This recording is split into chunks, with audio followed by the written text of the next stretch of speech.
Warahmatullahi wabarakatuh.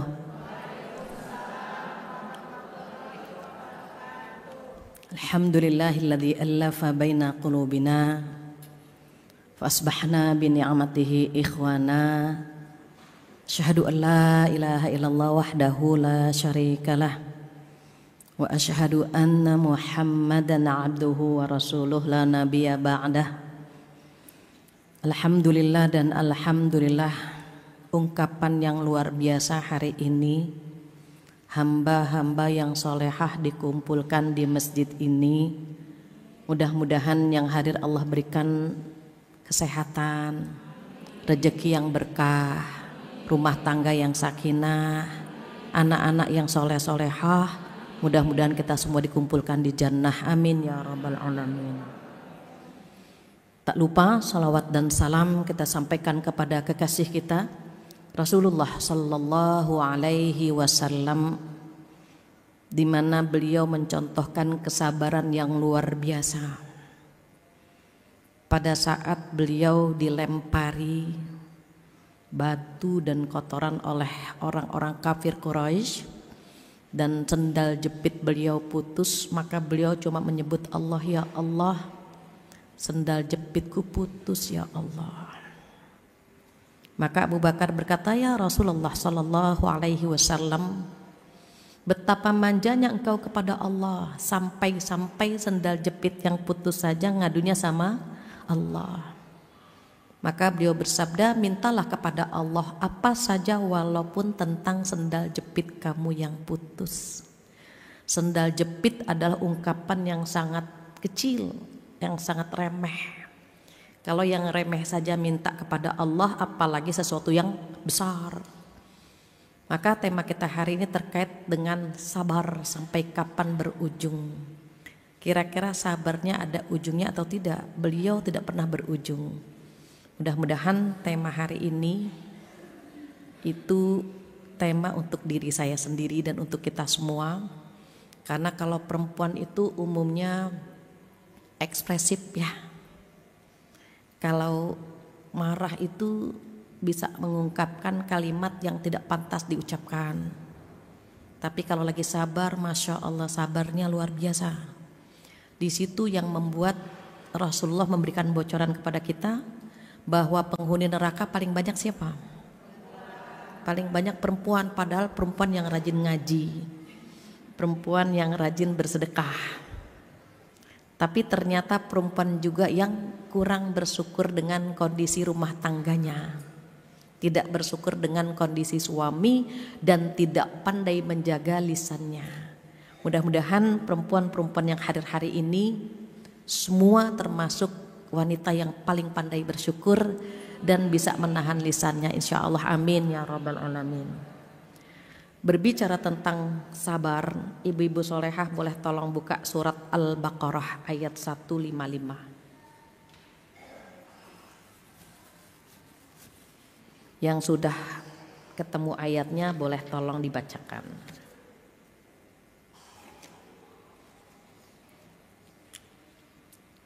Adakah teman-teman yang sudah ketemu Al-Baqarah surat kedua ayat 155? Boleh tolong dibacakan panitia atau jamaah? Silahkan Ibu.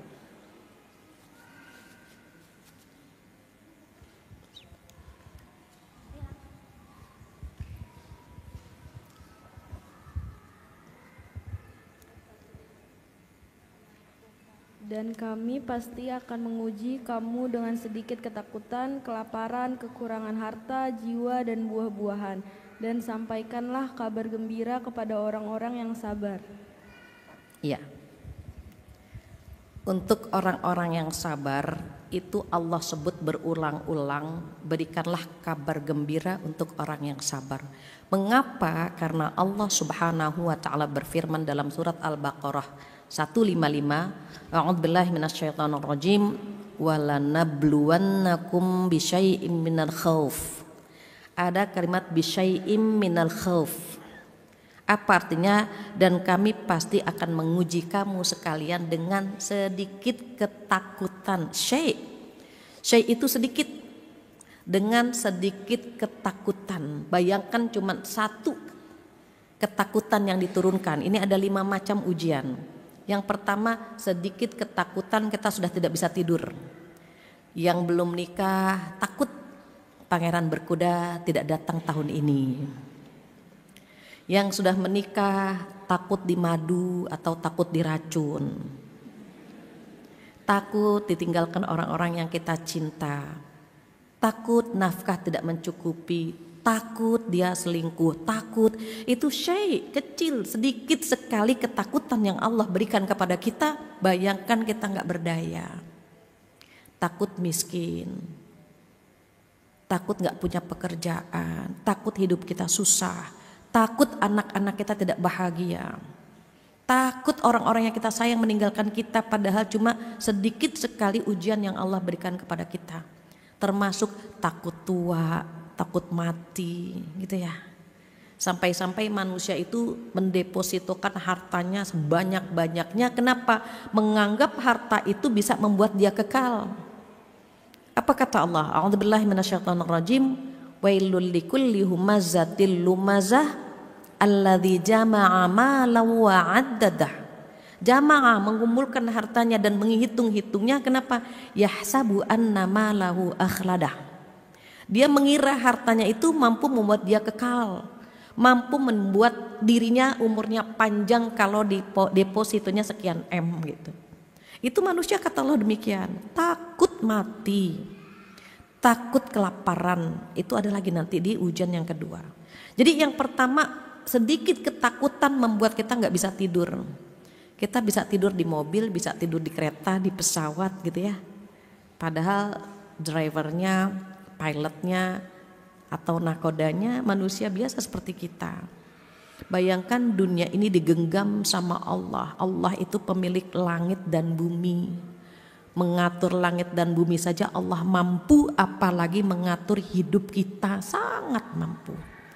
Tapi kita dibuat tidak bisa tidur, padahal ada yang menggenggam, yaitu Allah Subhanahu wa ta'ala. Itu baru satu macam ujian Allah. Di dalam surat Al-Mulk juga dikatakan a'udzubillahi minasyaitonirrajim, alladzi khalaqal mauta wal hayata liyabluwakum ayyukum ahsanu amala. Apa kata Allah? Dia, Allah yang menciptakan mati, maut, wal hayat dan hidup. Tujuannya apa? Liyabluwakum ayyukum ahsanu amala, agar bisa menguji mereka semua mana yang paling baik amalnya. Jadi kalau kita dikasih ujian, diberikan ujian, Allah cuma mau tahu, mau memfilter, mau menyaring kita semua ini gitu ya. Mana yang paling baik amal kita. Dan amal terbaik adalah amal yang memiliki 2 syarat saja. Apa yang pertama? Yang pertama niatnya ikhlas karena Allah. Yang kedua caranya sesuai dengan yang diajarkan Rasulullah. That's it, cuma 2 saja. Mampukah kita? Kadang-kadang mampu, kadang-kadang tidak mampu. Syarat pertama saja. Niatnya ikhlas karena Allah. Terujilah keikhlasan kita di situ. Mengapa ada orang beramal atau memiliki amal banyak tapi Allah tidak meliriknya? Karena niatnya bukan untuk Allah. Kita ngetuk pintu salah rumah saja, tuan rumahnya tidak membukakan. Ada orang telepon salah nomor saja kita tidak angkat. Kenapa? Dia bukan tertuju buat kita. Ngetuk pintu ternyata salah. Oh, bukan ibu yang dicari. Apakah kita sambut dia? Enggak. Maaf ibu, rumah fulanah di sebelah. Kita tidak mempersilahkan dia masuk. Kenapa? Bukan buat kita kedatangannya, tapi buat orang di sebelah. Salah ketuk pintu saja tuan rumah tidak mau membukakan. Sekarang Allah Subhanahu wa ta'ala yang menciptakan langit dan bumi, yang menciptakan surga dan neraka. Terus niatnya bukan untuk Allah, Allah nggak ngelirik, Allah nggak tertarik dengan amal yang diniatkan bukan untuk Allah Subhanahu wa ta'ala. Dan kita bermain itu hati kita. Kadang-kadang ikhlas, kadang-kadang ria, kadang-kadang ikhlas, ria lagi gitu kan. Kadang-kadang ria, ikhlasnya 1. Maka itu yang membuat terkadang Allah nggak melirik amal kita. Ketika kita mencintai orang tua kita, mencintai pasangan kita, ketika mencintai anak-anak kita, saat mereka tidak bernyawa, kita mau nggak tidur sama mereka? Nggak mau. Kenapa? Tidak ada nyawanya. Sama Allah tidak melirik amal kita. Kenapa? Tidak ada nyawanya, tidak ada ruhnya. Dan ruh sebuah amal adalah ikhlas. Jadi kalau kita punya amal, ada ruhnya, langsung naik ke atas. Itu syarat yang pertama. Syarat yang kedua apa? Caranya sesuai dengan yang diajarkan oleh Rasulullah Sallallahu Alaihi Wasallam. Kalau caranya tidak sesuai, Allah juga nggak melirik. Salat subuh 2 rakaat. Ya Allah, saya ikhlas sekali, saya tambah 1 ya Allah jadi 3 rakaat. Allah melirik gak? Enggak. Caranya tidak sesuai dengan yang diajarkan oleh Rasulullah Sallallahu Alaihi Wasallam. Ya Allah, tetanggaku banyak yang miskin, aku ingin bersedekah dengan tetangga-tetanggaku, maka aku korupsi ya Allah. Diterima enggak? Enggak. Aku merampok ya Allah untuk membantu mereka. Diterima? Tidak. Karena harta yang dia dapatkan dengan cara yang haram. Maka 2 cara ini Allah akan menguji kita. Oke, yang hadir di sini misalnya, tahu nggak sedang dirumpiin malaikat? Setiap hari malaikat ngerumpiin kita. Bukan hanya kita yang suka ngerumpi, malaikat juga gitu. Ada 2 malaikat, yang satu bernama Raqib, yang satu bernama Atid. Raqib dan Atid ini ada yang berpendapat di kanan dan di kiri. Ada yang berpendapat juga Raqib di kanan, Atid di kiri. Sesungguhnya tupoksinya berbeda. Tupoksi itu tugas pokok dan fungsi gitu ya. Raqib itu memantau CCTV. Nah, itu Raqib tuh. Jadi tupoksinya Raqib itu mengawasi seperti CCTV. Apa kata Raqib? Ya Atid, itu jamaah Darussalam berbondong-bondong masuk ke masjid. Catat ya Atid. Yang ngasih laporan siapa? Malaikat Raqib. Karena yang mengawasi coba-coba dia mau kemana nih gitu. Oh dia mau ke mall gitu. Oh yang ini mau ngaji. Itu langsung Raqib memberitahu kepada Atid. Berarti kan ada obrolan kan di situ. Barakallah, barakallah kata mereka. Semoga Allah berkahi mereka yang duduk di masjid ini. Amin. Maka apa yang mereka minta kita kabulkan begitu. Jadi pagi-pagi setiap hari bahkan 2 malaikat itu ngerumpiin kita. Pulang ngaji diawasi lagi sama Raqib. Nih pulang ngaji ngapain nih mereka? Oh ya Allah, ada yang nongki-nongki sambil ngerumpi. Siapa saja tuh? Fulana, fulana, fulana. Catat ya Atid, catat gitu. Ternyata setelah pulang ngaji ada yang tanya, ngelihat Bu ini enggak? Iya. Tahu enggak baju sama jilbabnya enggak matching ya? Iya ya Allah. Catat ya Atid, catat gitu. Diawasi bukan berarti setelah selesai pengajian malaikat bebas tugas, tidak. Tetap akan mengawasi setiap desah nafas kita, setiap langkah kita. Maka disitulah catatan amal kita berharap apa? Yang baik-baik saja. Amin. Di situ ada kalimat apa? Memfilter lina bluakum gitu ya. Ya bluakum ayyukum ahsanu amala. Jadi ketika Allah menciptakan hidup dan mati tujuannya apa? Menguji kita. Liyabluwakum ayyukum ahsanu amala. Nah, sama halnya dengan ujian tadi. Pertama ujiannya apa? Ketakutan. Kata Allah apa yang kedua? Wal khauf. Jadi walanabluwannakum minal khauf, ketakutan, wal ju', kelaparan. Diingat ya ada kalimat minal, sedikit. Berarti enggak semuanya diuji lewat pintu itu gitu maksudnya. Sebagian dari rasa takut, sebagian dari rasa lapar. Kalau di sini kayaknya ujian dari kelaparan nggak ada. Kelihatan ya wajahnya segar gitu. Gemuk sama segar kan beda tipis. Cari kalimat yang indah lah sedikit. Langsing sama kurus beti. Carilah langsing yang lebih indah ketimbang kurus banget, kurus gitu. Kayaknya susah hidupnya kan. Tapi kalau langsing kan indah ya kedengarannya. Jadi walanabluwannakum bisyai'im minal khauf, ketakutan, wal ju', kelaparan. Yang ketiga apa? Wa naqsim minal amwal, kekurangan harta. Ada wajah-wajah yang punya hutang di sini. Ada yang punya cicilan belum lunas-lunas. Ada juga yang minjam sama teman atau belum bayar seragam gitu ya. Macam-macam lah di sini. Berarti dia diuji di nomor 3. Ada yang qadarullah suaminya di layoff, di PHK. Ada yang gitu ya, macam-macam kan ujian. Yang ketiga ini boleh jadi kita di situ. Boleh jadi yang pertama, takut banget suami selingkuh. Ada wajah-wajah yang ketakutannya di sini ya. Yang keempat apa? Wal anfus, kekurangan jiwa. Banyak yang meninggalkan kita. Saudara kita, sahabat kita, mungkin orang tua kita gitu ya. Dan yang kelima wassamarat, kekurangan buah-buahan. Kalau sudah diuji dengan 5 hal ini, Allah tahu kita pasti galau. Allah tahu kita pasti gelisah. Maka kata Allah apa? Wa basyirus sabirin, kasih kabar gembira buat mereka yang sabar. Sabar itu dalam bahasa Arab cuma 3 huruf, shod, ba, ro. 3 huruf tetapi pahalanya luar biasa. Pahala orang yang sabar tidak bertepi, terus gitu. Maka saat kita dikasih ujian oleh Allah, Allah ngasih solusi buat kita. Apa kata Allah? A'udzubillahi minasyaitonirrajim, wasta'inu bis sabri wasshalah.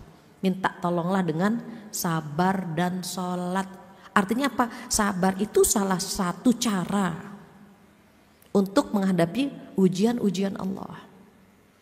Sholat pun demikian. Kita lihat di surat Al-Muzammil ayat 1 dan seterusnya. A'udzubillahi minasyaitonirrajim. Ya ayyuhal muzammil qumil laila illa qalila. Nisfahu awin qus minhu qalila. Nisfah itu setengahnya. Awin qus kurang dikit atau lebih dikit begitu. Auzid alaih atau lebih sedikit gitu ya. Siapa yang dipanggil sama Allah? Ya ayyuhal muzammil, duhai orang yang berselimut. Siapa orang yang berselimut itu? Yang pertama yang dimaksud oleh Allah adalah Rasulullah Shallallahu Alaihi Wasallam. Mengapa Allah memanggil Rasulullah dengan kalimat muzammil? Karena pada saat bertemu dengan malaikat Jibril, Rasulullah ketakutan dan berlari kepada Khadijah, ya Khadijah, zammiluni. Duhai Khadijah, selimuti aku. Maka dipanggil dengan kalimat duhai orang yang berselimut, karena minta diselimuti oleh Khadijah. Rasulullah manja sekali dengan Khadijah. Setiap ada ujian, setiap ada masalah, yang terbayang adalah wajah Khadijah radhiyallahu anha. Melihat Khadijah, setengah masalahnya selesai. Suami kita bertemu dengan kita, tambah masalah. Tapi gayanya kayak pengen menyelesaikan masalah gitu kan. Ceritalah mas gitu. Insya Allah bunda bisa bantu, gayanya gitu. Padahal dia pengen menyendiri dulu gitu. Tapi kita ingin menyelesaikan masalah. Itu udah keren sih ya, inisiatif ingin menyelesaikan masalah suami. Itu lebih bagus. Istri yang ingin menyelesaikan masalah suaminya itu keren. Ingin menenteramkan suaminya itu keren. Kenapa? Di akhir zaman banyak istri yang bisa menenteramkan hati suami orang, tapi tidak bisa menenteramkan hati suami sendiri. Itu kan yang tidak kita kehendaki gitu ya. Maka diusahakan ibu-ibu solehah, kalau suami berangkat ke kantor, berangkat kemana saja, dampingi sampai ke pintu. Lambaikan tangan gini, hati-hati ayah, agar yang dia lihat tangan kita. Kita kan terkadang kita di dapur, suami berangkat gitu ya. Bu, ayah berangkat yo gitu. Assalamualaikum, waalaikumsalam. Nadanya tinggi gitu ya. Coba kita, oh ya cuci tangan dulu, lagi nyuci piring, cuci tangan dulu, dampingi dulu, hati-hati ayah, assalamualaikum gitu. Jangan jauh-jauhan, assalamualaikum, waalaikumsalam gitu. Bahkan yang lebih parah ketika sedang bermasalah dengan suaminya. Ibu mau ngaji, ayah juga mau ngaji. Ayah berangkat duluan, ibu duluan. No, pagi-pagi udah gitu ya. Akhirnya mengucapkan salamnya dengan marah gitu. Ya sudah, ayah berangkat duluan. Assalamualaikum, waalaikumsalam kan gitu.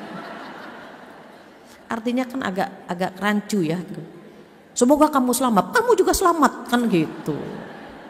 Nggak enak gitu, kedengarannya tuh nggak enak. Tapi kalau Assalamualaikum ayah, waalaikumsalam bunda, enak kan? Semoga ayah selamat, bunda juga selamat, enak kan gitu. Tapi kalau nadanya tinggi, semoga ayah selamat, ibu juga selamat gitu. Agak gimana gitu, nggak enak kan gitu ya. Maka diusahakan, dampingi sampai ke pintu. Kemudian yang kedua apa? Jangan biarkan suami kita meninggalkan rumah dalam kondisi marah. Kenapa? Di luar sana banyak yang menenteramkan. Nah ini kalau kita perhatikan ujian pertama itu kan tadi ketakutan ya. Ketakutan itu perlu kita tutup gitu. Perlu kita tutup agar yang ada adalah ketenangan. Kenapa? Karena Allah memberikan contoh rumah tangga Rasulullah Shallallahu Alaihi Wasallam, maka beliau dipanggil dengan kalimat ya ayyuhal muzammil, duhai orang yang berselimut, karena manjanya Rasulullah kepada Khadijah radhiyallahu anha minta diselimuti. Yang kedua, siapa yang dimaksud ya ayyuhal muzammil? Kita. Karena kita kalau tidur kan pakai selimut, dipanggil sama Allah, wahai orang yang berselimut, begitu. Bangun malam, kita dipanggil. Atau yang ketiga, siapa yang dipanggil? Wahai orang yang berselimut masalah. Ini kan wajahnya bermasalah semua ini. Semuanya ini wajahnya bermasalah. Hanya duduk di sini saja Allah turunkan ketenangan dalam jiwa kita. Makanya kalau teman kita punya masalah, bawa ke pengajian. Akan ada ketenangan dalam dirinya. Saking tenangnya baca doa tidur kita. Tenang gitu kan. Jadi Allah turunkan ketenangan. Maka kata Allah apa? Wahai orang yang berselimut masalah, bangun malam. Allah sudah ngasih kuncinya. Jika kamu punya masalah, minta tolong dengan sabar dan sholat. Sabar, sholat. Sholat apa? Sholat hajat. Agar hajat kita terpenuhi. Sholat taubat. Agar dosa-dosa kita diampuni. Taubat itu menggugurkan dosa-dosa. Ibu kita naik ke puncak, jalan ke puncak mendaki, tapi bawa ransel, bawa tikar, bawa rantang, bawa capek nggak? Berat. Kira-kira bisa mendaki dengan cepat nggak? Nggak bisa. Kita taruh dulu ransel kita letakkan dulu rantang semuanya, baru kita bisa jalan dengan cepat. Sama halnya ketika kita ingin di-upgrade sama Allah, diangkat derajat kita sama Allah. Tapi lemak dosa kita banyak. Dosa telat sholat, dosa ngerumpi, dosa suka cuci mata. Ada joker kita seneng lihatnya gitu ya. Joker tuh jomblo keren. Nah, harusnya kan nunduk gitu. Kita banyak dosa-dosa kita. Belum sama suami, belum sama anak-anak gitu ya. Kalau kita masih deket sama Allah, telat sholat itu hati kita gelisah. Aduh telat lagi sholatnya, itu hati kita gelisah. Atau kalau misalnya kita ngerumpi gitu, ya Allah gak terasa ya sampai 3 jam ngerumpi gitu. Itu ada gelisah. Orang baik-baik bikin dosa sama Allah ditegur hari itu juga. Gak tenang sekali. Kadang-kadang terasa pengen nangis tanpa sebab gitu. Kenapa Allah masih sayang sama kita? Allah tidak akan pernah membiarkan kita melakukan dosa, maka dijewer sama Allah saat itu juga. Gelisah gitu. Namun kadang-kadang Allah sengaja menundanya agar kita bisa sadar sendiri gitu. Kalau nggak bisa sadar juga, baru nanti Allah jewer gitu. Allah sayang banget sama kita. Dosa kita ditutup sama Allah. Bikin dosa pagi, siang, sore, malam. Kita bikin dosa setiap saat. Tapi Allah menutup aib kita. Tidak ada aroma bau dari tubuh kita karena dosa-dosa. Seandainya tubuh ini mengeluarkan bau karena dosa-dosa kita, mungkin tak seorang pun mau bersama kita. Mungkin gak ada yang mau dekat dengan kita. Tapi Allah sayang banget gitu ya. Kalau lihat, ya Allah, hambaku bikin dosa lagi pagi ini. Ya Allah, siang bikin dosa lagi, sore bikin dosa lagi. Mudah-mudahan nanti malam dia istighfar, ditunggu sama Allah. Mudah-mudahan nanti malam dia taubat. Enggak juga, besok ditunggu lagi sama Allah. Allah menunggu istighfar kita, Allah menunggu taubat kita. Ternyata ditumpuk dosa kita, ditumpuk kita nggak istighfar, kita nggak taubat, maka dijewerlah sama Allah dengan ujian yang kita hadapi sekarang. Artinya apa? Ketika Allah memberikan ujian kepada kita, Allah sayang banget agar nanti di hari kiamat hisabnya tidak lama gitu. Allah pengen kita masuk surga semuanya.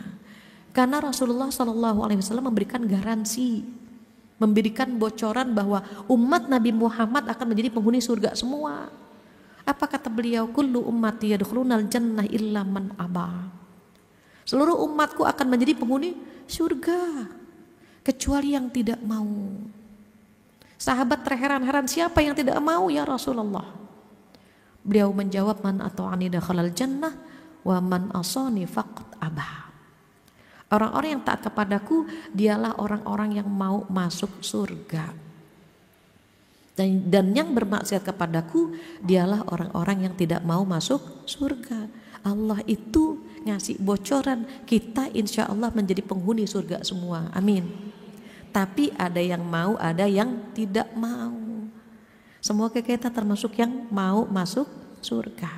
Tapi tadi saat digugurkan dosa-dosa kita, maka kata Allah, cari solusinya lewat sholat dan sabar.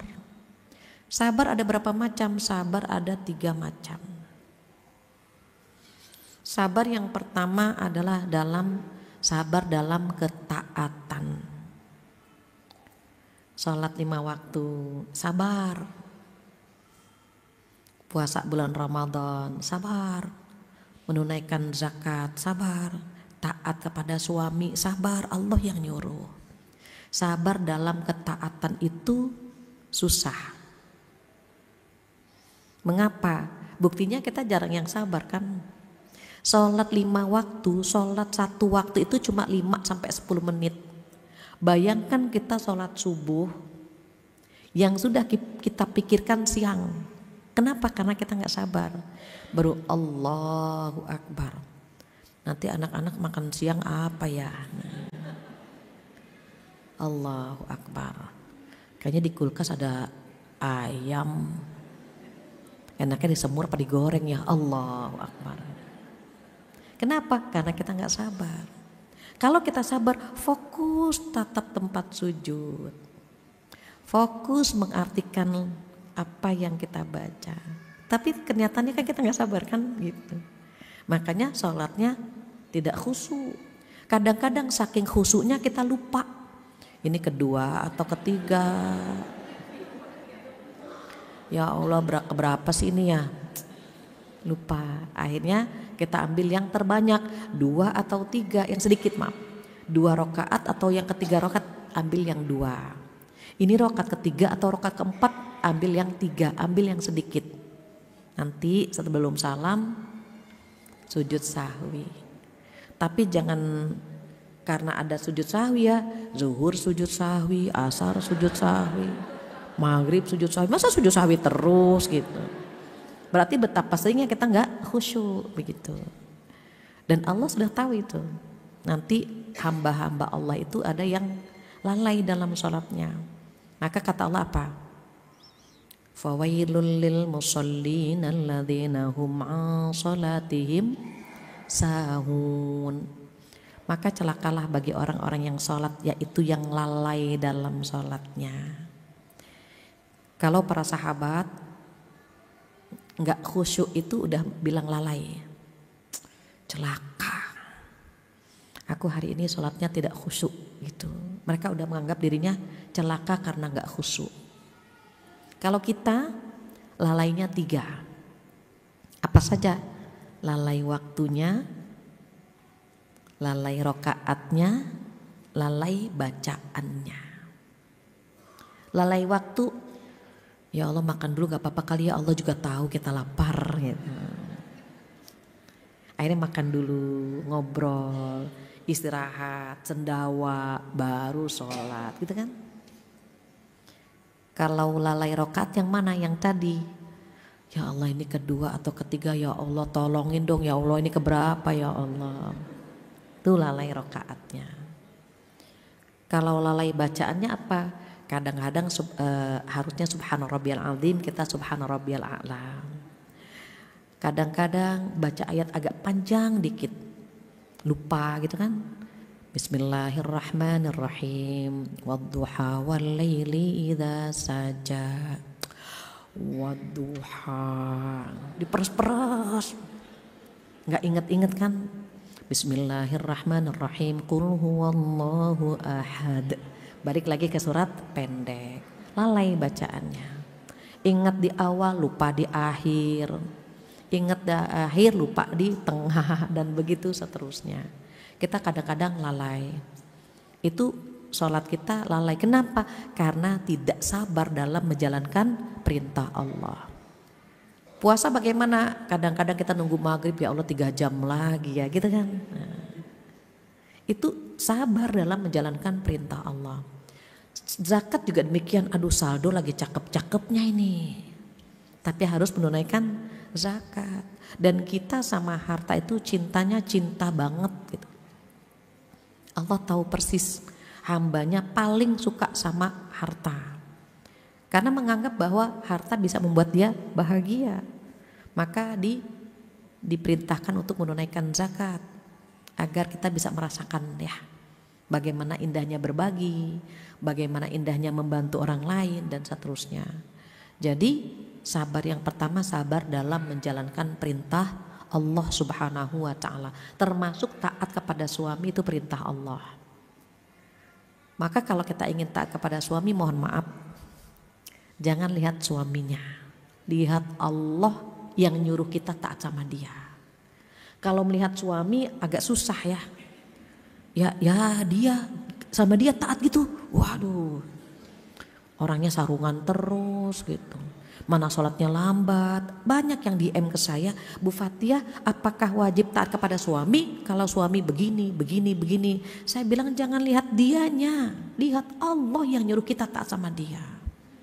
Kalau melihat suami, jujur susah kita katakan. Kenapa? Kalau taat sama orang tua kita mudah ya. Yang melahirkan, yang merawat, yang membesarkan itu orang tua. Jadi kalau kita taat itu insya Allah lebih mudah. Tapi ketika taat sama suami, ya Allah ketemunya besar, masing-masing udah pinter, punya dalil gitu. Terus udah bisa cari uang sendiri. Ketika disuruh taat sama suami agak susah di situ. Belum lagi setannya masuk dalam hati kita. Kamu tuh rugi loh dapet dia, gitu kata setan. Dia untung banget dapet kamu. Nanti rasa itu akan ditransfer lagi ke suami. Kamu dapet istri dia rugi tahu gitu. Kamu waktu itu kurang selektif sih gitu. Jadi jangan pernah berpikir bahwa kita sengsara dapet dia gitu ya. Dia pun berpikir begitu, nyesel dapet kita gitu.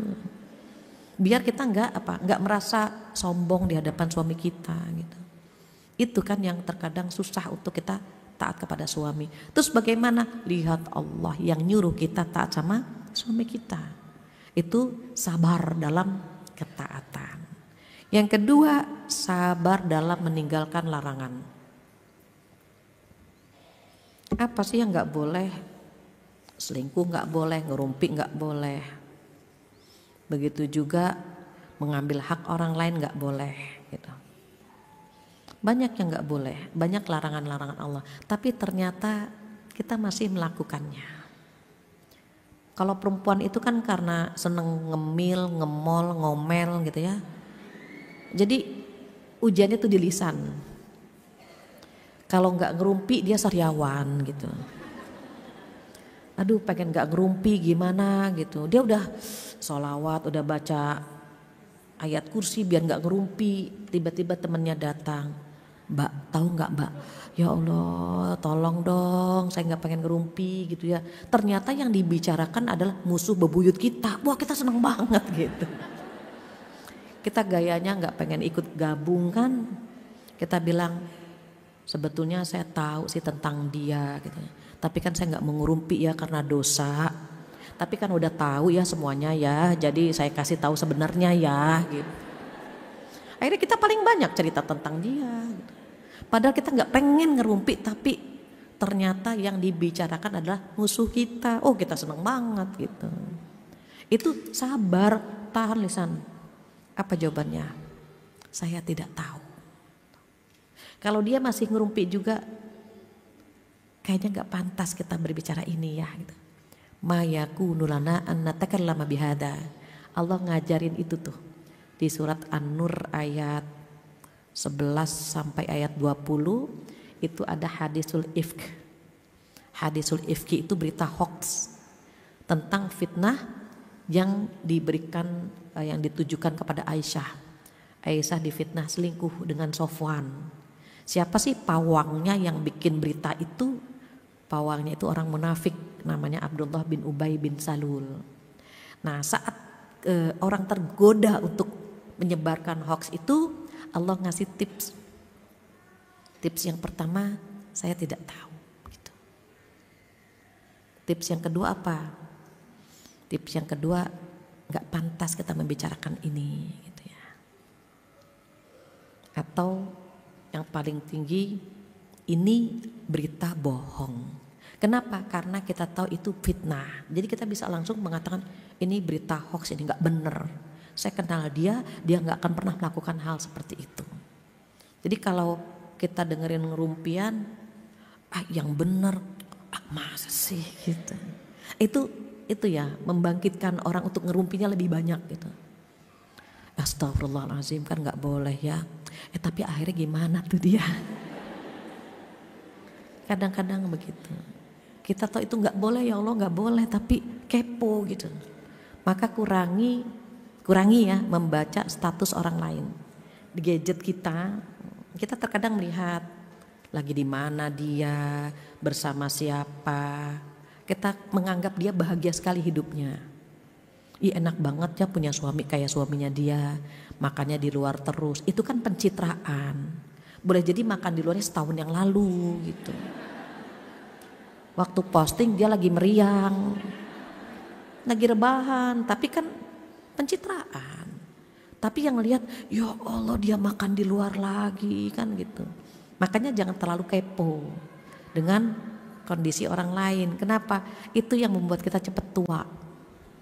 Kalau pengen awet muda, bacanya itu sekilas saja, oh dia di sini, alhamdulillah dia sehat. Oh dia lagi ada di pengajian, udah gitu aja. Kalau kita terlalu ingin tahu, naudzubillah ya, khawatir ada kedengkian di sini. Ada penyakit hati. Orang kalau udah dengki, ngeri. Kenapa ngerinya? Kedengkian itu memakan kebaikan yang ada dalam diri kita. Ngeri kan? Salat kita susah khusyuk, puasa sunnah jarang. Tapi karena kita memiliki penyakit dengki itu memakan kebaikan yang ada dalam diri kita. Itu pesan Rasulullah, iyyakum wal hasada. Fa innal hasada ya'kulul hasanat kama ta'kulun narul hatab, begitu. Apa artinya? Jauhilah dari penyakit dengki. Karena penyakit dengki itu memakan kebaikan sebagaimana api memakan kayu bakar. Jadi dengki dilarang, iya, sabar. Jangan sampai kita biarkan penyakit hati itu. Even dengki itu ada dua macam ya. Ada yang akut, ada yang biasa, tapi dua-duanya dilarang. Yang akut yang gimana? Gini, ketika dia ingin kenikmatan di orang tersebut hilang dan pindah ke dia, itu paling akut. Gimana caranya ya biar suaminya dia pindah ke saya? Nah, itu dengki paling akut. Gimana caranya ya biar jabatan dia pindah ke saya? Itu paling akut itu. Sesuatu yang bisa pindah, dia ingin agar kenikmatan di orang tersebut hilang dan pindah ke dia. Makanya ada istilah TTM kan, teman tapi mesra. Dia di depan kita menanyakan kondisi suami, padahal di belakang dia berusaha mengambil suami gitu. Itu yang lagi viral kan begitu. Kalau yang di bawahnya lebih ringan tetapi masih dilarang. Dia ingin agar kenikmatan di orang tersebut hilang. Even nggak harus pindah ke dia, hilang saja. Kenapa? Karena nggak bisa pindah. Apa contohnya? Kecantikan kan nggak bisa pindah. Anak nggak bisa pindah. Suami mungkin bisa, tapi anak kan nggak bisa. Kenapa? Dia satu hati dengan kita. Kalau ada orang yang cantik, dia mulai saingan baru nih gitu. Atau dia punya tetangga jamu janda muda gitu ya. Padahal kan dia nggak bersalah, qadarullah dia menjadi jamu gitu kan. Tapi kita udah deg-degan, kenapa harus deg-degan? Kita bersyukur alhamdulillah suami kita ada. Tapi orang negatif terus ya, padahal kan dia juga nggak pengen jadi jamu gitu. Atau jahe ya, janda hebring misalnya. Sama saja dia juga gak pengen gitu. Tapi kita deg-degan gitu kan. Itu na'udzubillah ngeri ya. Kalau ada kedengkian dalam diri kita. Even gak bisa pindah tapi tetap dilarang. Tetap dilarang, gak boleh. Ini sabar dalam meninggalkan larangan. Aduh ya Allah, kenapa sih ada penyakit ini, astagfirullahalazim gitu. Istighfar langsung. Itu sabar yang keberapa? Yang kedua. Sabar yang ketiga apa? Sabar yang ketiga, sabar dalam menghadapi ujian Allah. Sabar dalam menghadapi musibah, sabar dalam menghadapi ujian. Para ulama berpendapat yang paling gampang adalah sabar yang nomor 3. Kok bisa yang paling gampang sabar yang nomor 3? Karena sabar yang nomor 3 tidak ada pilihan. Sabar nomor 1, sabar dalam ketaatan, ada pilihan kan? Sholat gak ya? Sekali-kali gak sholat, ada pilihan kan? Susah kalau ada pilihan itu. Aduh, sekali-kali gitu, gak sholat. Tapi untuk orang-orang yang takut kepada Allah gak berani kan? Dia akan memilih untuk sholat. Tapi untuk orang-orang yang tidak takut kepada Allah, cuek aja kan gak sholat. Artinya apa? Ada pilihan untuk meninggalkan sholat, makanya susah. Sama dengan yang kedua, sabar dalam meninggalkan larangan Allah. Ada pilihan kan? Ngerumpi enggak. Tapi ada pilihan kan? Kadang-kadang kita milih ngerumpi. Berarti saat itu kita tidak sabar. Berbeda dengan sabar dalam ujian. Ujiannya tadi itu yang 5 tadi. Ketakutan, kelaparan, kemudian kekurangan harta, kekurangan jiwa, kekurangan buah-buahan. Itu ujian. Orang gak bisa sombong saat diuji, gak bisa. Cuma bisa pertama apa? Redo dengan takdir Allah. Belajar redo. Ya Allah, gak bisa di level itu, gak bisa. Gimana dong? Level kedua, sabar dalam menghadapi ujian Allah. Karena kalau gak sabar, kita gak ada pilihan lagi, gak ada. Gak bisa sabar bagaimana menghadapi ujian tersebut. Jangan lari. Sekarang banyak orang bundir. Apa bundir? Bunuh diri.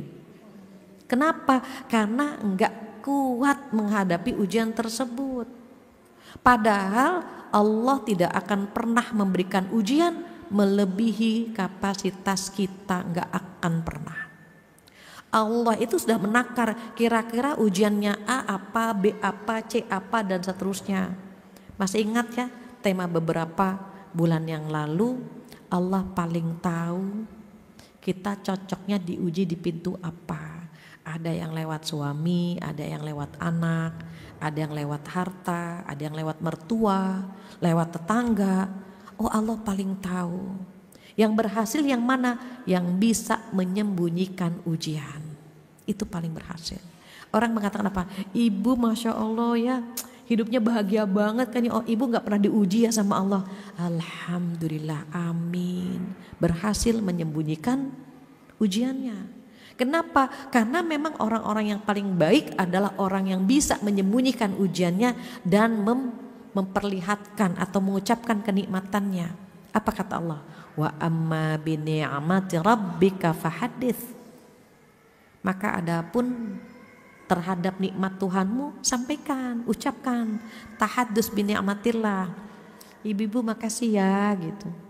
Alhamdulillah anak saya lulus, sampaikan makasih doanya gitu. Ibu alhamdulillah suami saya kemarin dipromosikan, makasih ya doanya, sampaikan.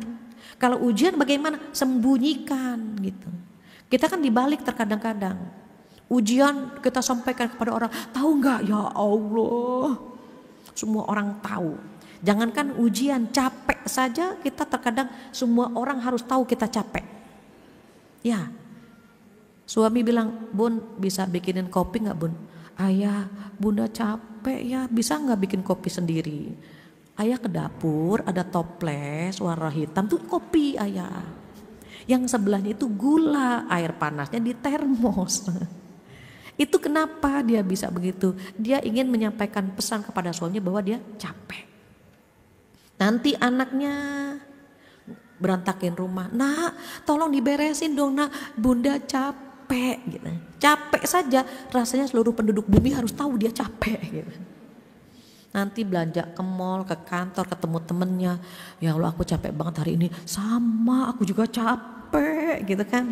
Orang capek ketemu orang capek, udah tambah capek dua-duanya. Ceritalah tentang capeknya dia, itu baru capek. Kita pengen semua orang tahu kita orang bahwa kita capek. Apalagi ujian.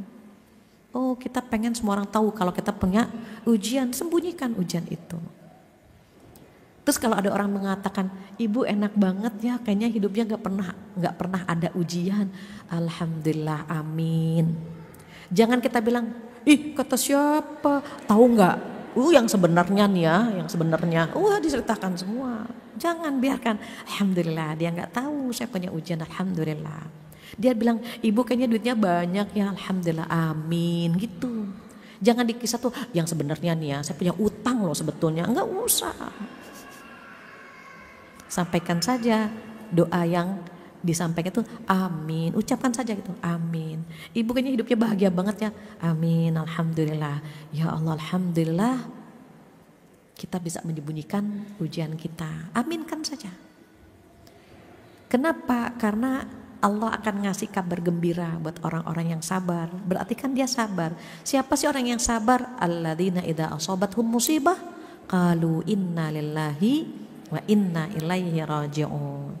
Jadi orang yang sabar itu alladzina idza asabathum musibah qalu inna lillahi wa inna ilaihi raji'un. Orang yang sabar itu ketika ditimpa musibah pertama kali, tamparan pertama, pukulan pertama, musibah pertama, dia mengucapkan semua milik Allah, inna lillahi wa inna ilaihi raji'un. Semua milik Allah, akan kembali kepada Allah Subhanahu wa ta'ala. Apa yang akan Allah berikan kepada dia kalau dia sabar? Nah ini kabar gembiranya. Ada nikmat yang akan Allah berikan kepada orang-orang yang sabar. Yang pertama apa? Ulaika alaihim shalawatum mir rabbihim. Yang pertama orang yang sabar itu mendapatkan ampunan. Coba lagi diampuni dosa-dosa kita, masa kita nangis gitu. Kalaupun nangis jangan lama-lama.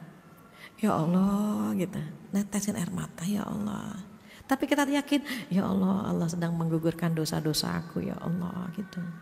Jangankan musibah, capek yang kita rasakan saja, badan kita capek gitu ya. Kerja capek, ngurus anak capek, capeknya kita saja menggugurkan dosa-dosa. Kalau kita tahu Allah sedang menggugurkan dosa-dosa kita nggak ingin itu berujung. Jadi sabar kita jangan dikasih ujung. Iwan ada yang bertanya, tapi kan Bu Fathia sabar ada ujungnya. Sabarnya siapa dulu gitu. Qadarullah saya punya orang tua, almarhum ayah saya, dulu sama dengan saya mungkin ya. Sering keluar kota, ngisi ceramah dan seterusnya. Suatu hari qadarullah ini mobil yang dinaiki itu remnya blong. Wallahu a'lam apakah memang ada kelengahan atau kesengajaan dan seterusnya ya, wallahu a'lam. Karena remnya blong otomatis kan nggak bisa berhenti. Nah almarhum ayah saya itu duduknya di sebelah kiri, jadi driver beliau. Beliau buka pintu, kakinya dikeluarkan untuk menghentikan mobil itu gitu.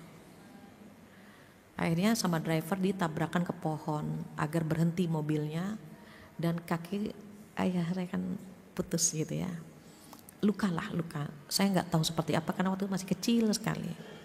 Ini cerita ibunda saya. Ketika ibunda saya menengok beliau bilang gini, ibu saya bilang begini, ayah sakit nggak sih ya gitu. Ayah saya balik tanya, ibu kalau kepotong lagi masak kepotong pisau sakit gak? Sakit, itu cuma kepotong pisau loh gitu ya. Apalagi sebesar ini. Tapi kok ayah nggak pernah ngadu, nggak pernah ngeluh, nggak gitu, aduh nggak gitu ya. Komentar beliau apa? Masa lagi diampuni dosa-dosa gitu. Masa sedang diampuni dosa-dosa harus ngaduh gitu. Harus ngeluh, kan ayah lagi diampuni dosa-dosa. Kita tahu itu sedang diampuni dosa, tapi terkadang Masya Allah pusing banget gitu kan. Ya Allah badan pegel ada gitunya. Nah beliau bilang masa lagi digugurkan dosa-dosa ngeluh gitu. Saya bilang, ayah bilang begitu bu, iya. Ayah kamu sabar banget gitu. Jadi sedang digugurkan dosa, kita lagi harus paham nih bu. Ya Allah, berarti ketika kita hidup kita lagi sedih, kecewa, kesel, itu lagi digugurkan dosa bu. Tengok pohon di luar sana, banyak daun yang kuning-kuning, coba digetarkan begini, yang kuning-kuningnya jatuh. Persis seperti dosa kita. Dosa kita banyak, dikasih ujian sama Allah, itu digetarkan lemak dosa yang ada di badan kita. Terus kalau kita tahu, kita pengennya apa? Ya Allah gugurkan lagi ya Allah. Gugurkan lagi. Kita sakit, Masya Allah. Kita gak mampu melakukan apapun. Diuji lagi lewat anak, lewat pasangan. Ya Allah engkau sedang menggugurkan dosaku ya Allah. Ampuni ya Allah. Jadi kalau lagi diuji perbanyak istighfar. Naik. Kita akan dikasih kenikmatan seindah itu. Digugurkan dosa-dosa kita. Kalau udah gak punya dosa kan enak gitu. Maka shalawatun min rabbihim. Yang pertama, bonus yang pertama digugurkan dosa-dosa. Yang kedua apa? Warahmah. Dikasih cinta. Dikasih kasih sayang. Masya Allah. Kita kalau dicintai sama suami kita senang. Dicintai anak-anak kita senang gitu ya. Bagaimana kalau Allah yang mencintai kita? Rahmat Allah itu mantul. Kalau kita sedang bisa menyayangi suami kita, bisa menyayangi anak kita, bisa menyayangi orang tua kita, bisa menyayangi teman-teman kita, sesungguhnya pada saat itu rahmat Allah sedang turun. Ibu tahu bola bekel? Bola bekel kalau dilempar kan mantul kan. Nah kenapa kita bisa sayang sama orang tua, sama anak, sama pasangan? Karena rahmat Allah sedang turun dan kita pantulkan kepada orang yang dekat sama kita. Maka saat seorang pria melihat Rasulullah mencium cucunya, gitu ya. Apa kata pria ini? Ya Rasulullah aku punya cucu, tapi aku tidak pernah mencium mereka. Apa kata beliau? Man la yarham la yurham. Barang siapa tidak pernah memberikan cinta, jangan berharap mendapatkan cinta. Dan aku khawatir cinta dalam dirimu diambil sama Allah. Na'udzubillah. Sering-seringlah cium cucu, cium anak. Kalau mau ngaji, oma ikut, nenek ikut, nenek ngajinya sebentar. Bunda ikut, bunda ngaji sebentar ya nak ya. Cium. Nanti juga bunda pulang ya sebentar gitu. Jangan sampai kita mau ngaji, mau ngejar ilmu, mau ngejar pahala, tapi anak yang kita tinggalkan terluka hatinya. Bunda ikut mulai. Ini apa? Kan mau dapat pahala, tapi anak-anak di rumah terluka kan jangan. Bunda sebentar ya nak. Gitu. Sehingga dia bahagia, kita pun bahagia gitu ya. Banyak hal sebetulnya kita bisa merangkul, bisa ngajak teman-teman ke pengajian. Itu rahmat Allah sedang turun. Masa rahmat Allah sedang turun kita tidak pantulkan ke orang sekitar kita. Jadi kalau misalnya kita bisa mentraktir teman gitu, itu rahmat Allah sedang turun. Bisa ngajak teman ke pengajian, rahmat Allah sedang turun. Suami tidur kita selimuti, oh ya Allah ayah capek banget ya mencari nafkah untuk kita sekeluarga, kita selimuti, itu rahmat Allah sedang turun. Ini ngeliat suami tidur bawaannya empet aja. Ada yang suaminya ngorok bukan didengerin, direkam. Coba dengerin ngoroknya, ya Allah seksi banget ngoroknya. Jangan direkam, nanti dibuktiin, ayah tahu nggak ngoroknya seperti apa? Nggak usah. Enak gitu ya.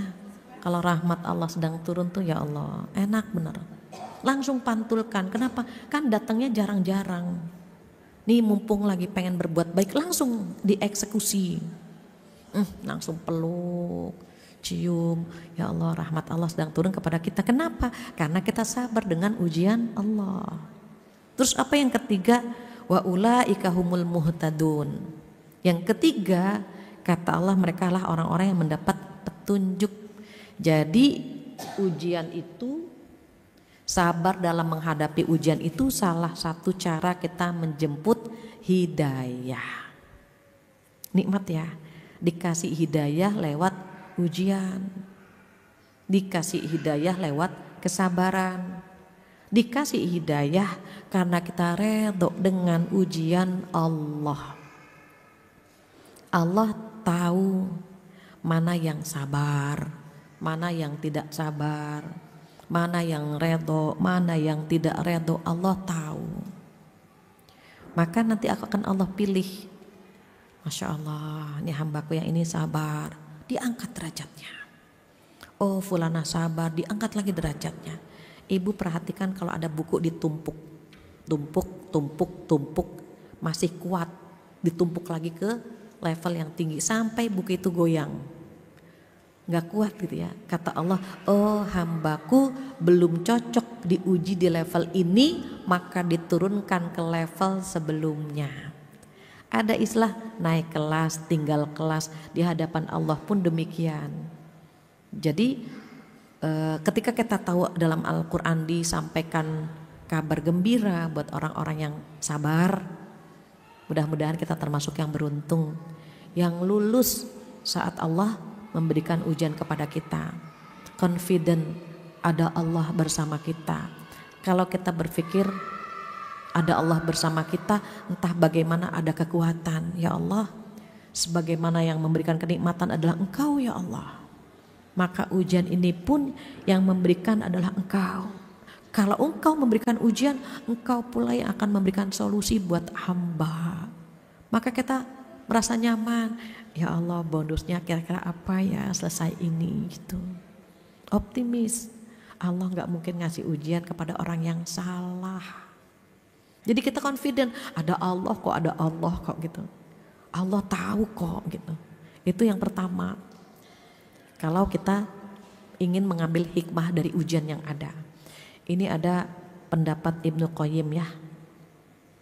Ibnu Qayyim itu di dalam kitab Zadul Ma'ad itu quote-nya bagus-bagus sekali. Saya ambil beberapa agar kita bisa mengambil hikmahnya. Apa yang pertama saat kita menghadapi ujian, kata Ibnu Qayyim, yakinkan diri bahwa semua titipan Allah. Maka yang memberikan Allah akan kembali kepada Allah. Caranya serahkan kepada Allah mengambilnya. Cara Allah mengambil harta kita gampang. Ada kecurian, lupa, orang ngutang gak bayar, itu milik Allah. Akan kembali kepada Allah saja. Yang kedua, Allah akan mengganti sesuatu yang hilang dengan barang yang sama atau bahkan lebih baik lagi. Barang atau orang yang meninggalkan kita itu akan diganti dengan yang sama atau bahkan lebih baik. Misalnya mohon maaf, ada orang akan menikah, dia seneng banget Karena diberikan suami 3T. Dia berharap pria itu 3T itu takwa, tampan, tajir gitu ya. Ternyata sama Allah diganti bukan 3T tapi 5T. Udah takwa, tampan, tajir, terdidik, terjamin, kan lebih baik lagi.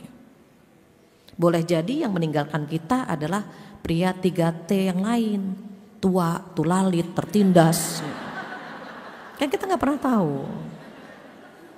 Maka sama Allah, oh dia gak layak buat kamu. Maka kita tidak dipertemukan dengan pria itu. Jangan sedih. Kalau ada yang hadir di sini jomblo, yang masih jomblo gak apa-apa jomblo. Tiba-tiba nanti malam ada pria datang melamar, kan keren.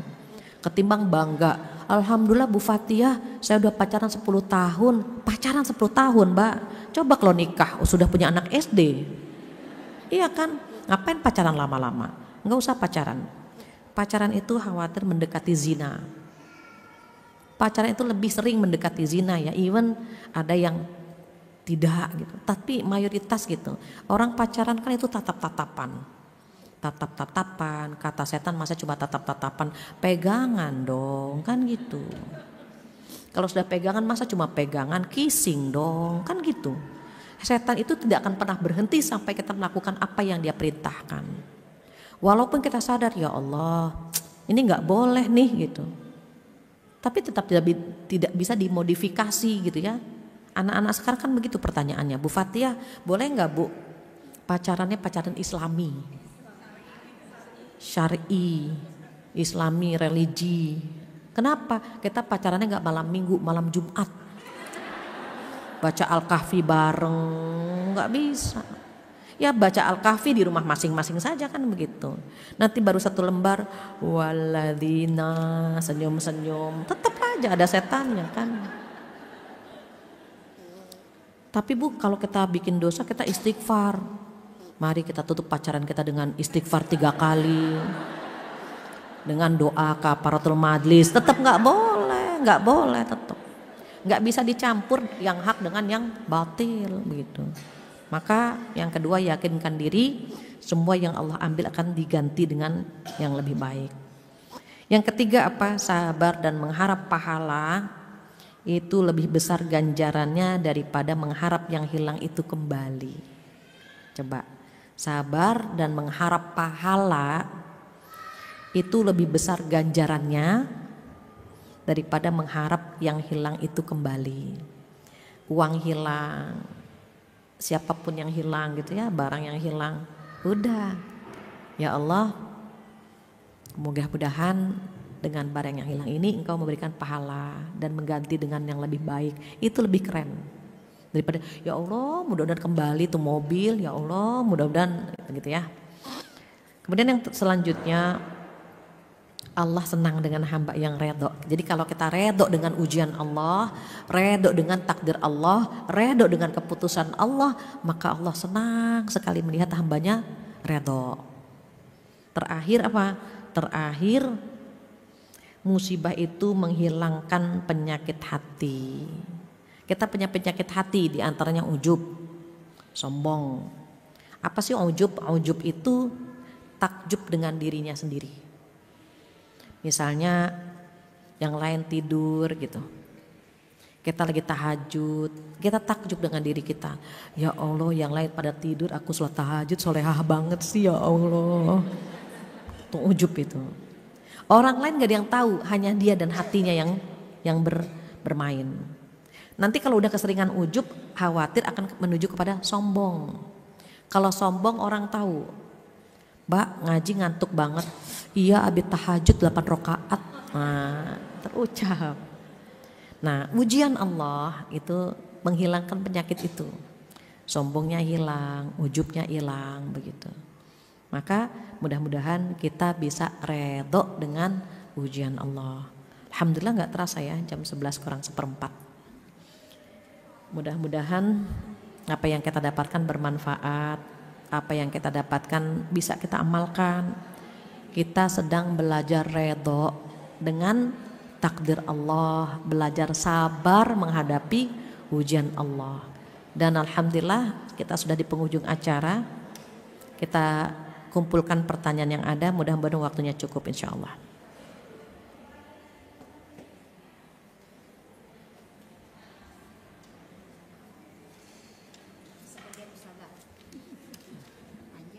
Oh panjang.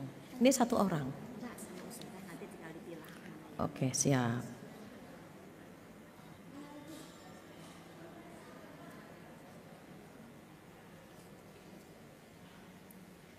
Jika ada yang ingin bertanya, ditunggu kertasnya. Tapi jika tidak ada pertanyaan, jangan dipikirkan ya. Nanti mikirin pertanyaan sakit. Sambil nunggu, saya izin ya Bu, izin ngambil gambar Ibu ya.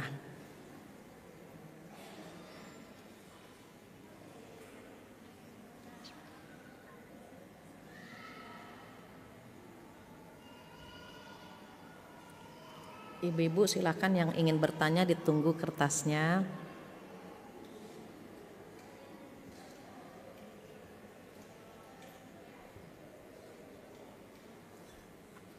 Saya bacakan yang ada dulu ya Bu. Baik. Bismillahirrahmanirrahim. Pertanyaan pertama, Ustadzah nanya, akhir-akhir ini ada rasa takut mati karena merasa masih banyak dosa dan merasa amalnya masih kurang. Bagaimana gitu ya? Jika ada orang yang takut mati, alhamdulillah bagus. Kalau orang takut biasanya berusaha menyiapkan bekal. Jadi H2C, harap cemas, harapnya 2, cemasnya 1. Berharap apa? Berharap yang pertama amal kita diterima, yang kedua berharap umur kita panjang, bisa menyiapkan bekal sehingga takutnya tidak berlebihan.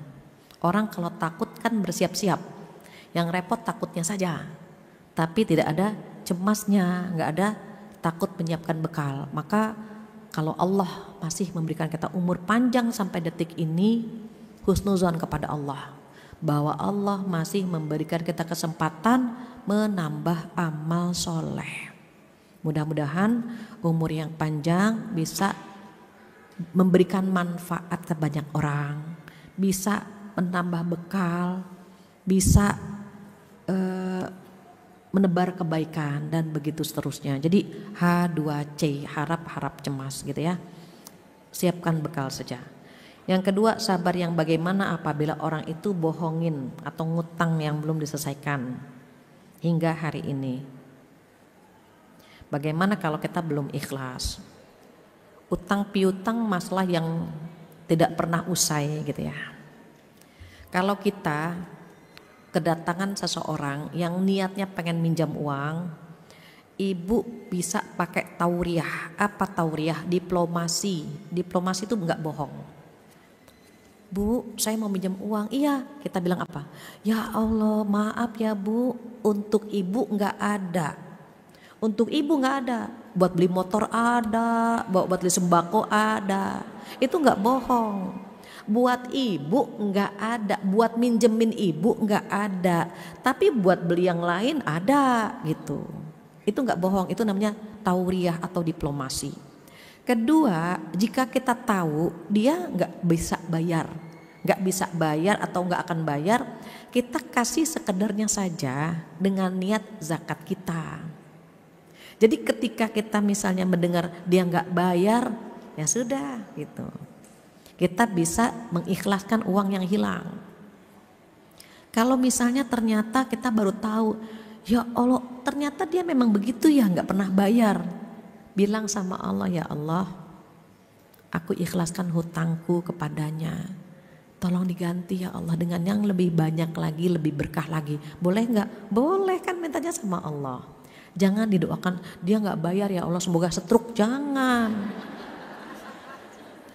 Kalau lagi berharap sama Allah, minta yang baik-baik saja.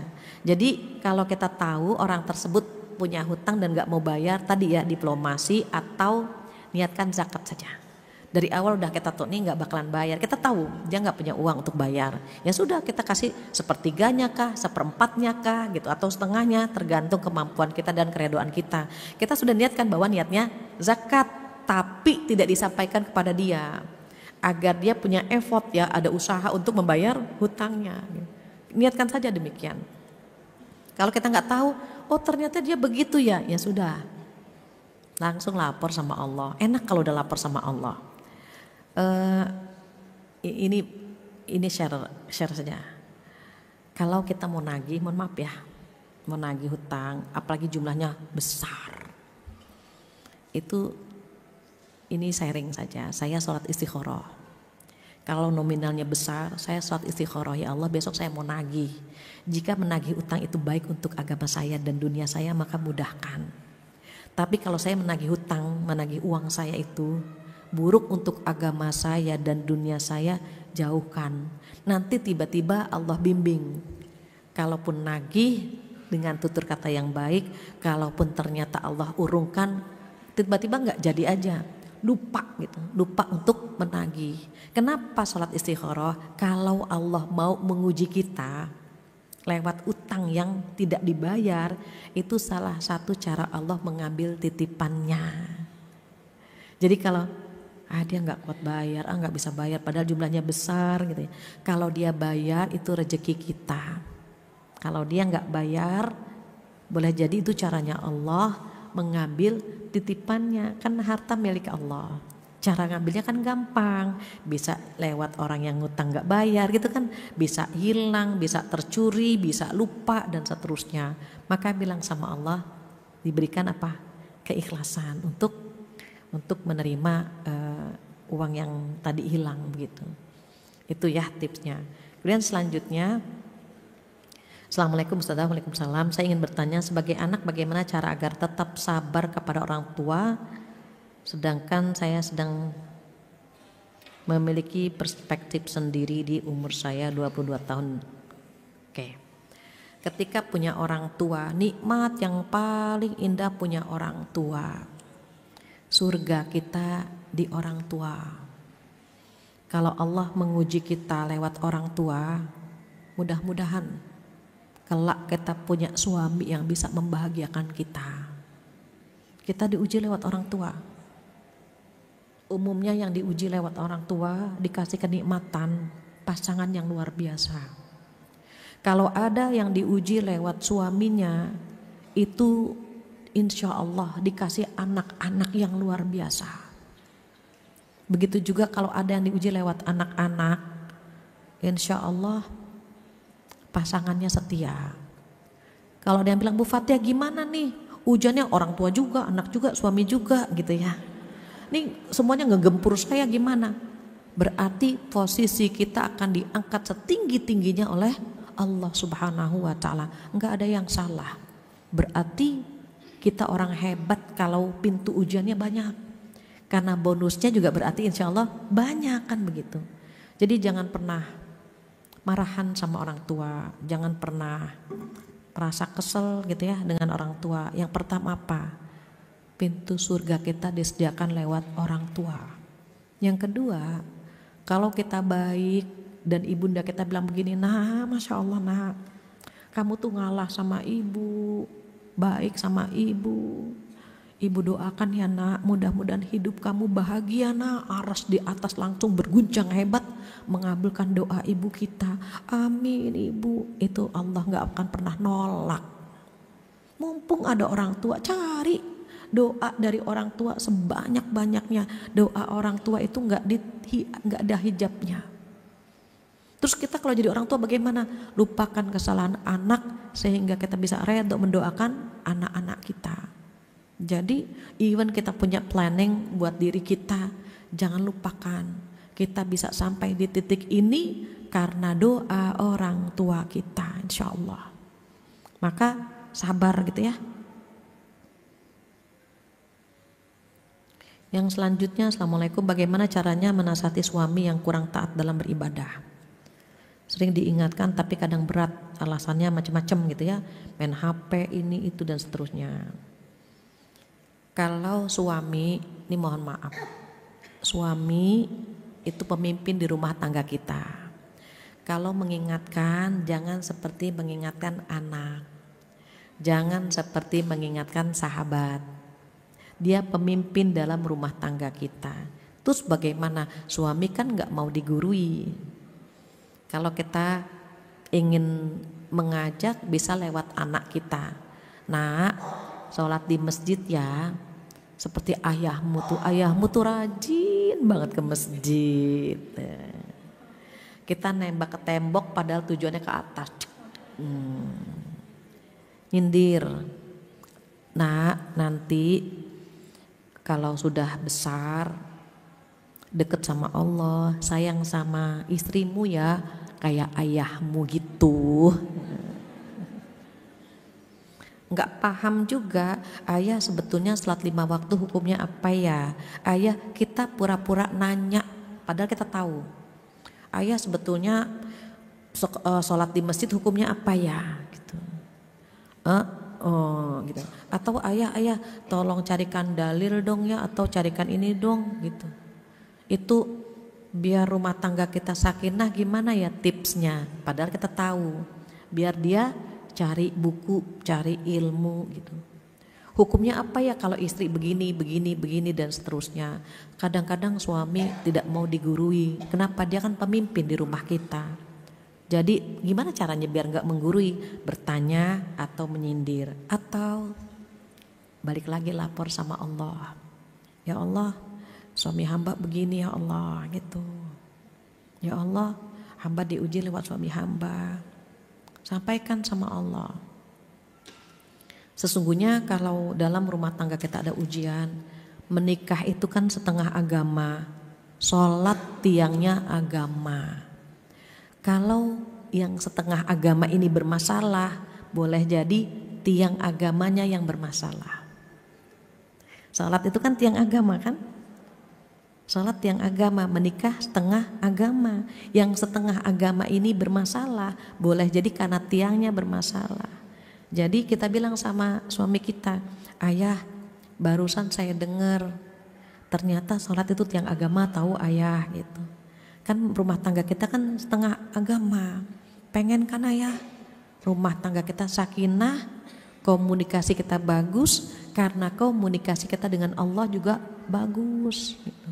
Ngobrol, jangan pas waktu sholat, pas lagi makan, pas lagi malam ngobrol dan seterusnya. Obrolannya itu gitu ya. Kadang-kadang bisa sabar, kadang-kadang juga kita nggak bisa sabar. Waktu nggak sabarnya itu yang kadang-kadang mohon maaf ya kurang berhasil gitu ya. Kenapa sih diuji lewat suami? Ya cocoknya diuji di pintu itu gitu. Usahakan apa? Sebut nama suami dalam sholat kita gitu ya. Kemudian bagaimana dengan Assalamualaikum Bu Ustazah, ketika kesabaran kita diuji terus, apa yang seharusnya kita lakukan selain sabar dan sholat?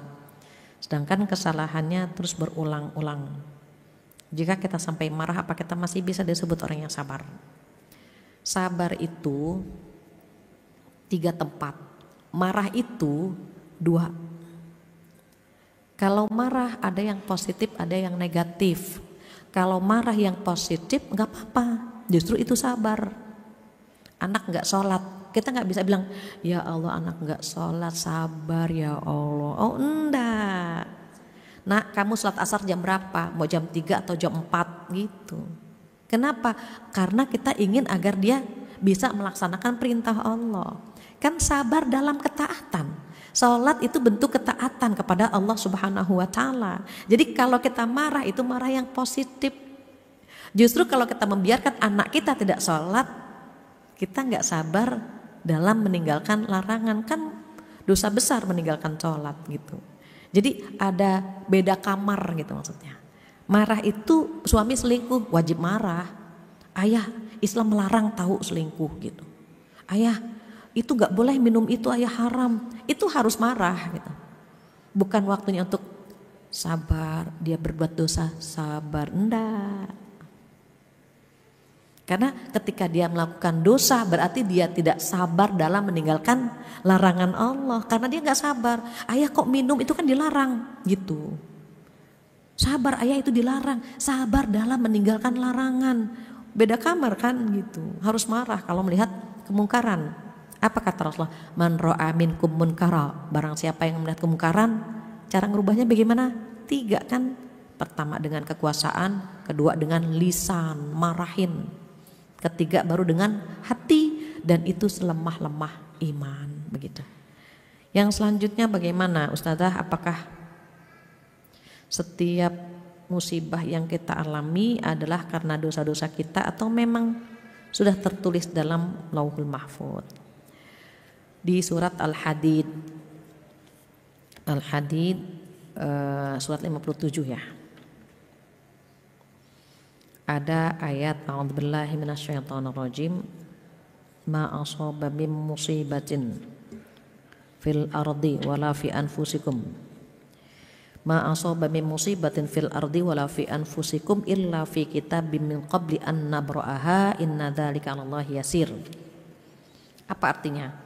Semua musibah yang terjadi di bumi atau yang terjadi kepada dirimu gitu ya, sesungguhnya sudah tercantum di Lauhul Mahfuz.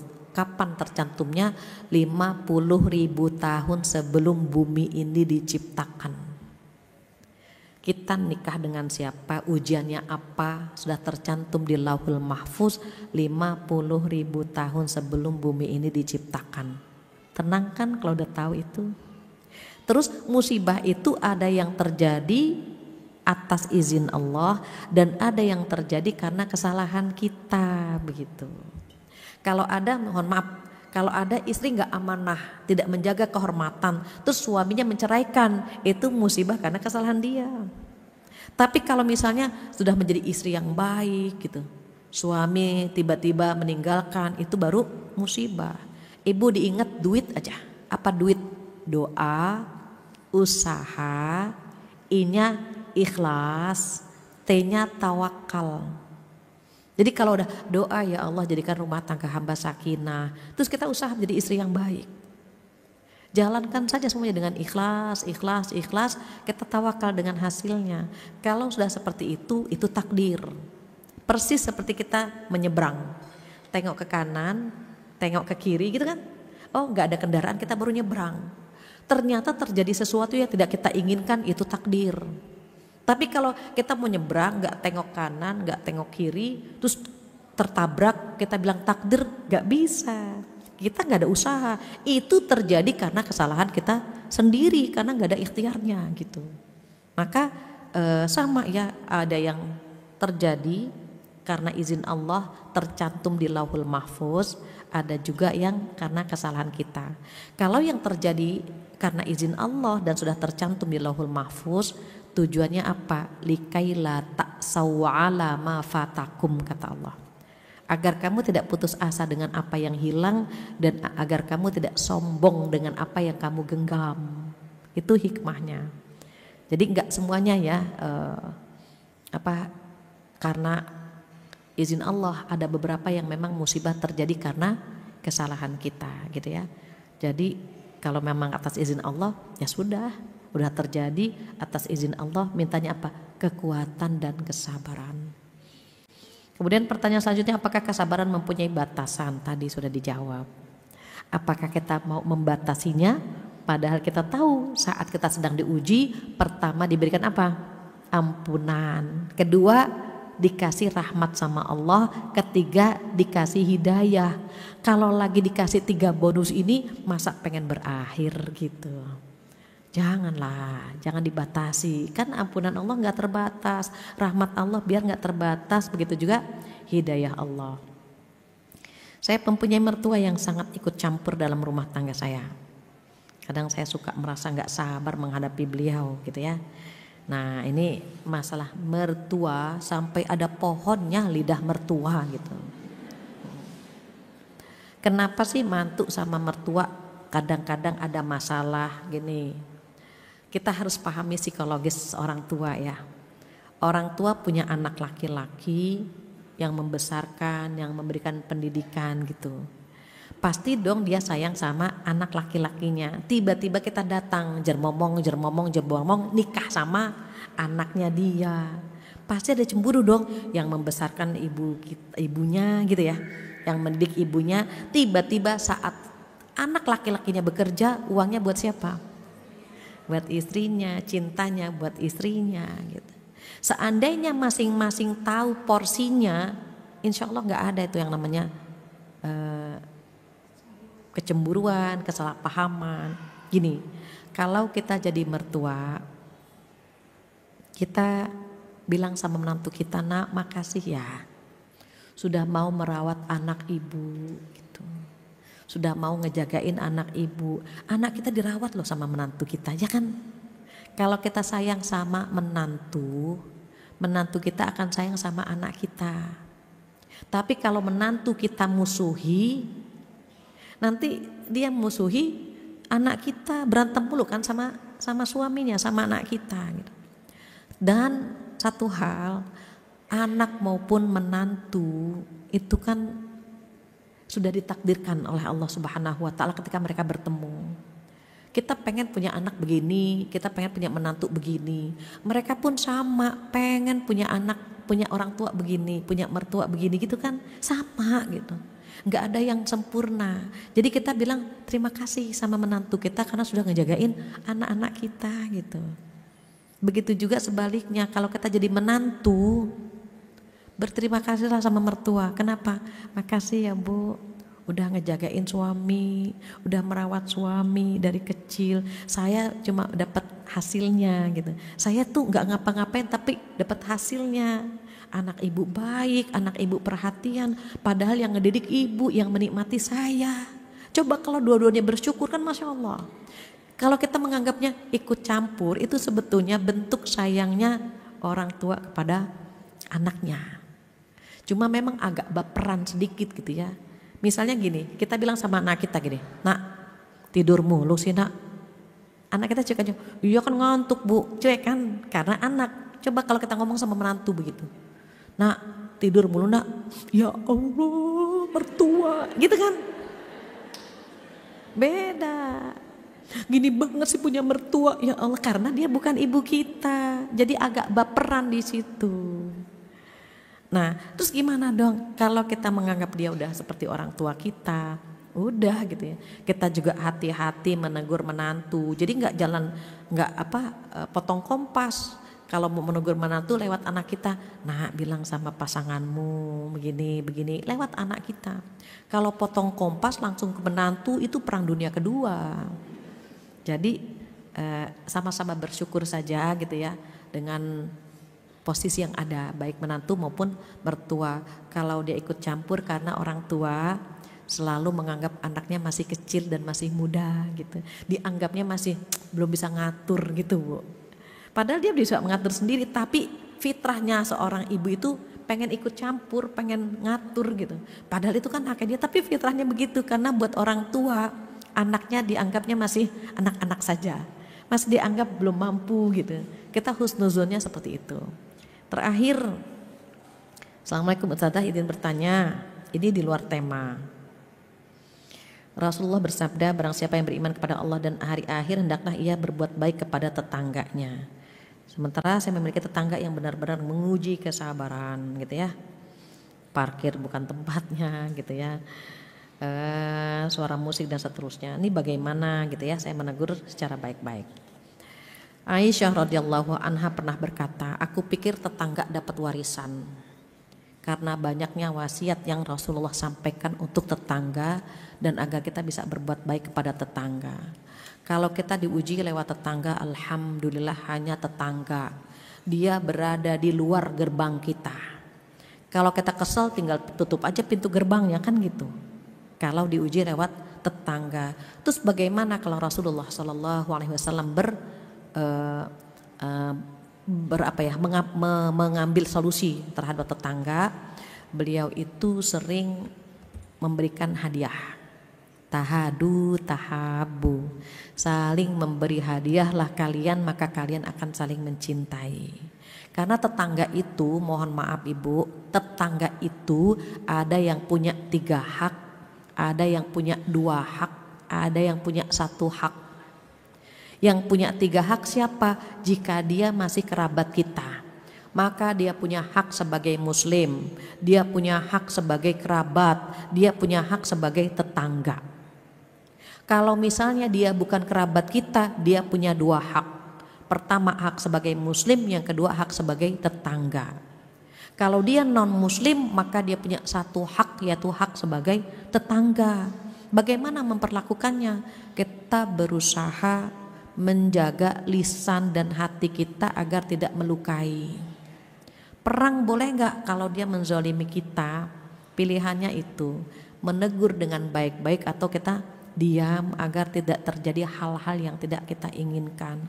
Terus kalau misalnya ternyata nggak bisa juga dan tetangga yang lain merasa terganggu dengan perilaku dia, pakai people power, lapor ke Pak RT, lapor ke Pak RW, nih polusi nih Pak, nih gimana dia mengganggu, musiknya mengganggu dan seterusnya. Dan ternyata bukan hanya kita, tetangga yang lain juga terganggu, maka kita bisa pakai people power tadi lewat jalur RT, RW dan seterusnya. Alhamdulillah semua pertanyaan insya Allah sudah terjawab. Jika ada yang belum dapat poinnya saya mohon maaf. Karena kesempurnaan hanya milik Allah, kekurangan dari saya mohon dibukakan pintu maaf yang sebesar-besarnya. Kita tutup dengan doa penutup majlis bersama-sama. Subhanakallahumma wa bihamdika asyhadu an la ilaha illa anta astaghfiruka wa atubu ilaik. Wabillahi taufiq hidayah. Assalamualaikum warahmatullahi wabarakatuh. Waalaikumsalam warahmatullahi wabarakatuh. Alhamdulillah, jazakallahu khair, jazakillahu khair kepada Ustadzah yang sudah menyampaikan pelajarannya untuk kita semua. Insya Allah ilmu yang sangat bermanfaat, melatih kesabaran, sabar yang tiada berujung. Dan hadiah daripada kesabaran adalah Allah sebaik-baiknya memberikan hadiah. Baik ibu-ibu yang dirahmati Allah, insya Allah kita akan bertemu dan berjumpa kembali di Masjid Darussalam ini besok hari Sabtu tanggal 21 Oktober.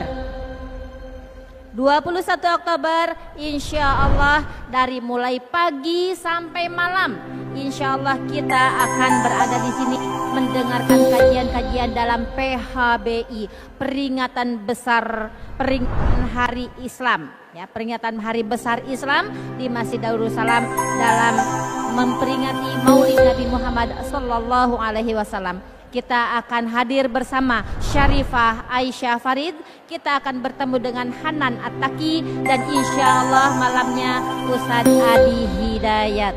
Ibu-ibu yang dirahmati Allah, siap dipersilahkan untuk